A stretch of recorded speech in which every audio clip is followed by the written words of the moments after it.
پس من الان بازم تاکید میکنم نایب جناب آقای رستمی ریاست محترم شورای اسلامی شهر خرم‌آباد.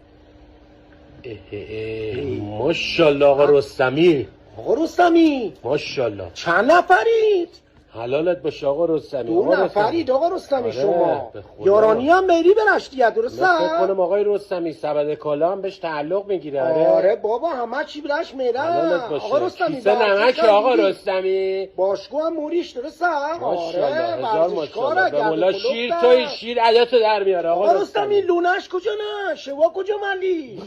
باید تخت 2 نفره برن. آره جاش نما داری حلالت باشه. به مولا اگه تو مردی ما آقا رستمی مهد کودکم باورشان دیو درارش منی مرده. ماشاءالله. درارش منی آقا مرده. رستمی آقا رستمی تو نگو من بگو ما. بابا رستم عدات در میاره. حضرت عباسی حلالت باشه. شما رستمی به تو میرسه آقا رستمی. پرچمت بالاست آقا. مارکت با حلالت باشه.